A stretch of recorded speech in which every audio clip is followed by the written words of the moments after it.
ડીસા ખાતે બનાસકાંઠા જિલ્લા મહાકાલ સેનાની બેઠક યોજાઈ। બેઠકમાં જિલ્લા ટીમ તેમજ તાલુકા ટીમોની રચના કરવામાં આવી।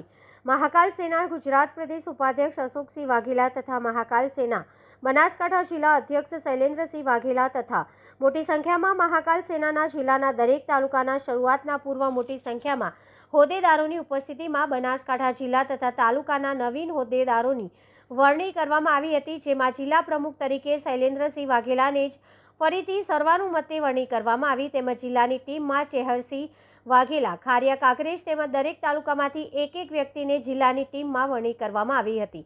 પાટણ જિલ્લાના પ્રમુખ તરીકે દલપતસિંહ પરમાર વામૈયાને જવાબદારી આપવામાં આવી હતી, જેમાં મહાકાલ સેના બનાસકાંઠા જિલ્લાના તમામ સક્રિય સભ્યશ્રીઓ આ મીટિંગમાં ઉપસ્થિત રહ્યા હતા, જેમાં નવનિયુક્ત જિલ્લા હોદ્દેદારના નામ તેમજ તાલુકા વાઇઝ નામનો જાહેર કરવામાં આવ્યા હતા। વધુમાં મહાકાલ સેનાના પ્રમુખે જણાવ્યું હતું કે આગામી 20/10/2024ના રોજ ડીસા ખાતે જનરલ મીટિંગ કરવામાં આવે છે, જેમાં પ્રદેશની ટીમ સાથે જિલ્લા ટીમના નવનિયુક્ત વરણી કરવામાં આવેલી ટીમને પ્રમાણપત્ર તેમજ મહાકાલ દાદાની છબી આપીને સન્માનિત કરવામાં આવશે। તેમજ ફરીથી બનાસકાંઠા, પાટણ જિલ્લામાં તેમજ ગુજરાતમાં મહાકાલ સેના સક્રિય થવા જઈ રહી છે અને પોતાની અસ્મિતા માટે પહેલાની જેમ લડતી રહે છે।